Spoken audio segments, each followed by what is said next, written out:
pada hemat saya adalah perlu diperbaiki persepsi dalam negara kita ini bahawa sesetengah bangsa itu jauh lebih kaya dari yang lain. Saya sebagai satu contoh, ada dikatakan orang Cina sangat kaya, orang Melayu miskin ataupun India miskin.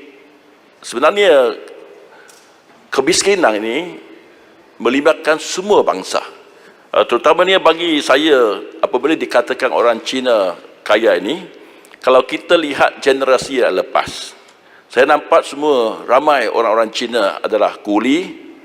Mereka begitu miskin papa kedana, hingga kan ramai daripada mereka terdesak tak cukup makan.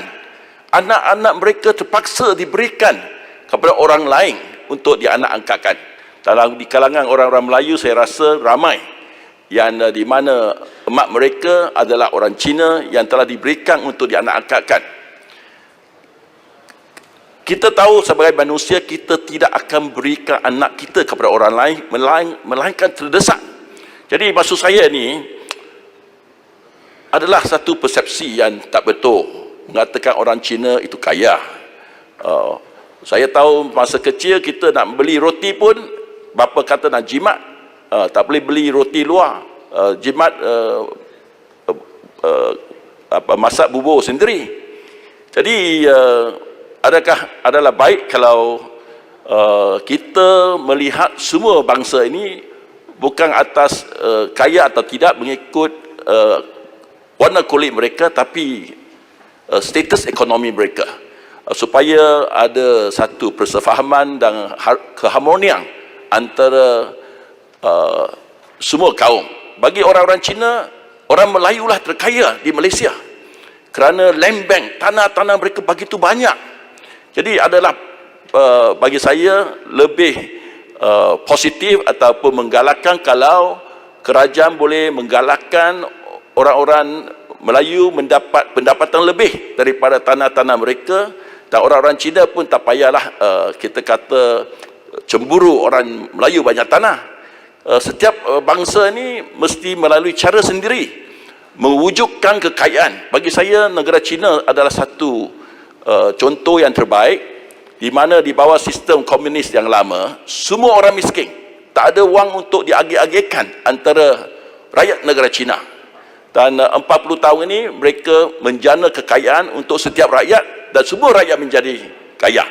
Jadi itulah harapan saya, polisi kerajaan juga mestilah menggunakan cara menjana kekayaan, bukan melaga-lagakan antara bangsa-bangsa di Malaysia. Setuju juga Paul Dickson? Terima kasih Bro As. Yang berhormat, bila saya sebut incidence of poverty dan deprivation of home ownership, transportation, income, education, ya, Melayu teruk. Tetapi quote di sini, ya, di kalangan China dan India pun significantly high among retirees. Jadi kalau orang dia cakap ini dari segi umum, orang Melayu nak dengar begitu, dia kata yang Melayu miskin, Cina kaya. Ini sebenarnya dangkal atau jahil. Sebab memang ada ramai Cina kaya, tapi saya tahu pengalaman saya di Perambatan Pauh dulu dan sekarang di Port Dickson ada juga Cina miskin. Ya. Jumlah Melayu besar. Tetapi bila kita sebut kemiskinan Melayu, Cina, India, Dayak, Kadazan miskin. Jadi harus ada usaha menangani masalah tersebut.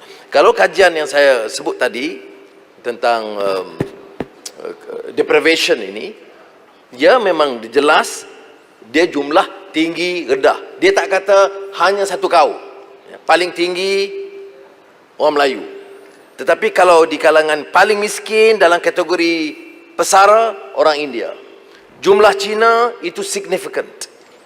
Jadi oleh demikian pendekatan kita harus pendekatan telus bagi semua rakyat di negara kita.